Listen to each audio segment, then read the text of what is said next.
Louange à Dieu. Nous le glorifions, nous lui demandons pardon et son aide.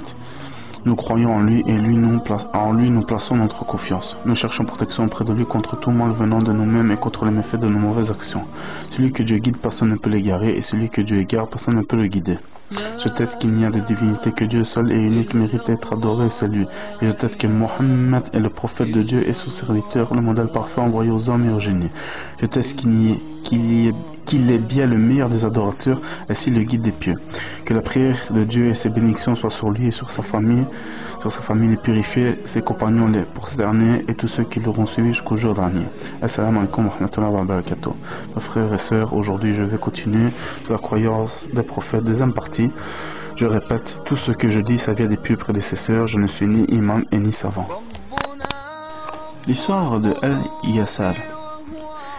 Voici quelques extraits de la révélation divine faite à Daoud alayhi salam, rapportée avec plus ou moins d'authenticité par nos savants. L'imam Aboul Faraj ibn al-Jawzi, qu'Allah lui fasse miséricorde, a dit: Allah a révélé à Daoud alayhi salam: Oh Daoud, tu me rencontreras pas avec une œuvre qui procure mieux mon agrément et efface tes fautes que ton contentement devant mes décrets. Source Minhaj al-Kathadin.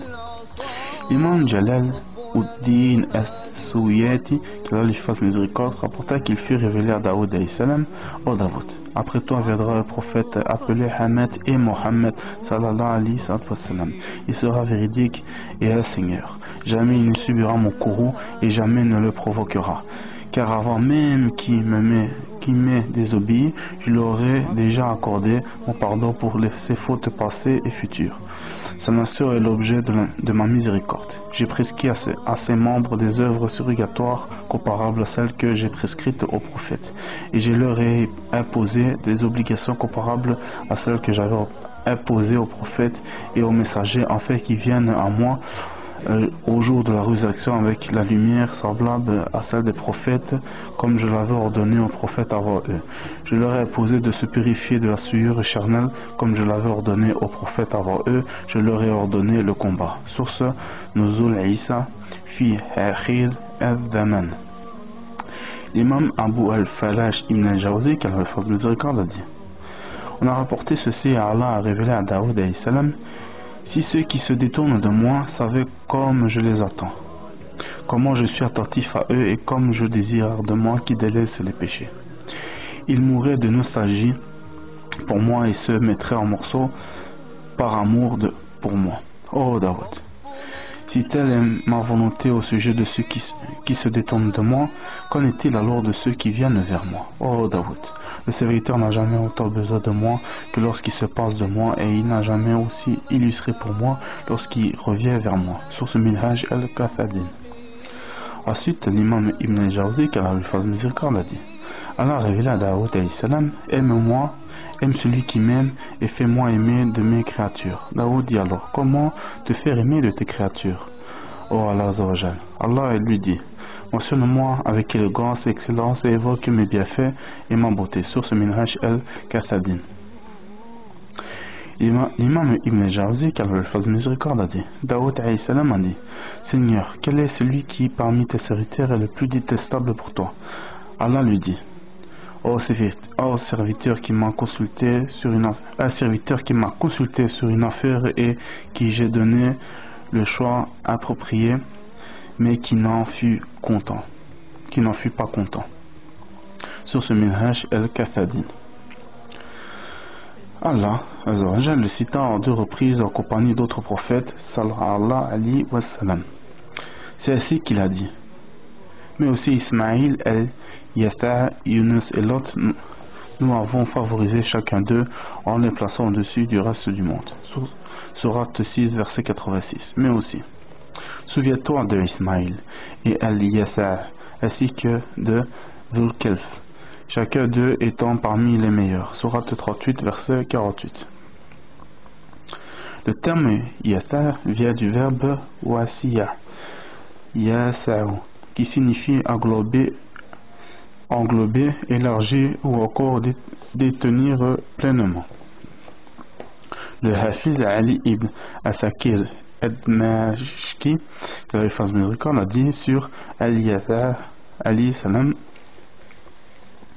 Al-Yasar est Al-Zbat ibn Adi ibn Shutlam ibn Ephraim ibn Yusuf ibn Yaqub ibn Ishaq ibn Ibrahim al-Khalilou Allah.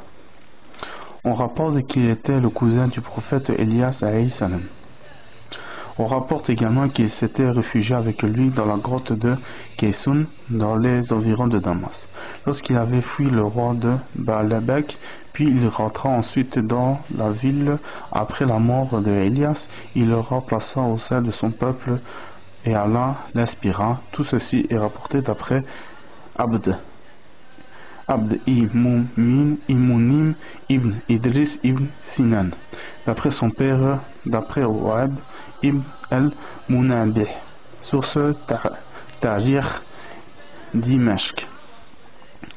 D'autres ont dit que Asbat avait vécu à Bibenia, une petite bourgade non loin de Damas.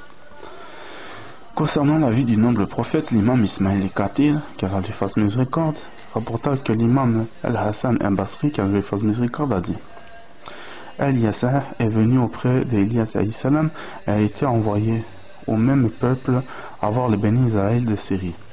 Il est resté auprès d'eux le temps qu'Allah voulut ceci et les appelant à l'adoration d'Allah en suivant strictement la ligne de conduite d'Elias alayhi salam et sa législation.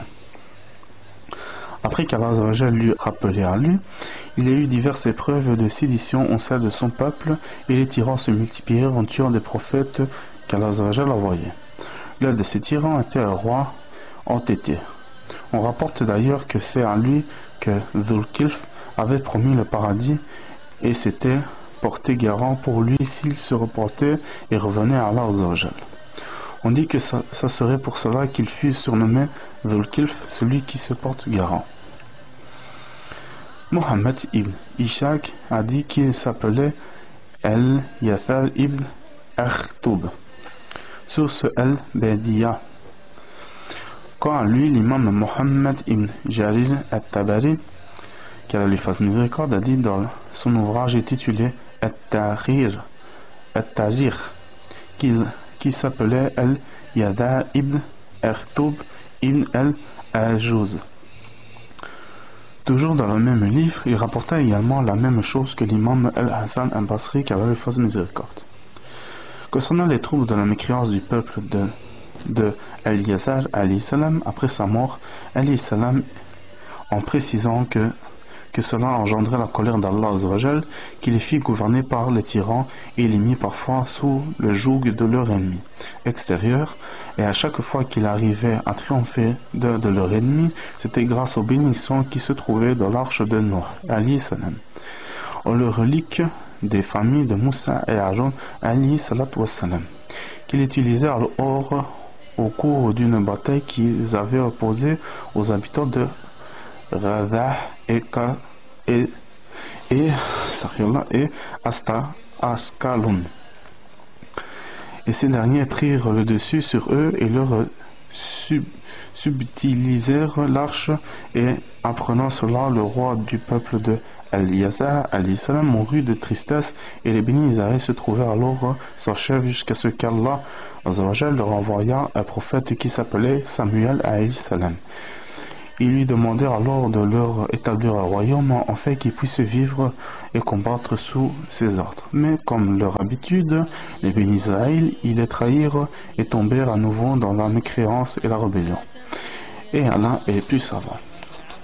Voilà mes frères et sœurs, je clôture la deuxième partie du chapitre, la croyance des prophètes. Désolé pour si je m'exprime mal ou certains mots je n'arrive pas à bien les dire. Qu'Allah nous pardonne, qu'Allah nous guide, qu'Allah nous guide dans le bon chemin et nous écarte des mauvais. Qu'Allah protège nos frères et sœurs dans le monde. Qu'Allah nous protège de toutes choses mauvaises. Voilà, la prochaine partie, c'est sur la discussion entre Adam et Moussa alayhi salam. J'essaierai de faire un effort sur ma façon de parler. Des fois, j'ai un peu difficile à dire quelques mots. Je m'en excuse. Mais voilà mes frères et sœurs, assalamu alaikum wa rahmatullahi wa barakatuh.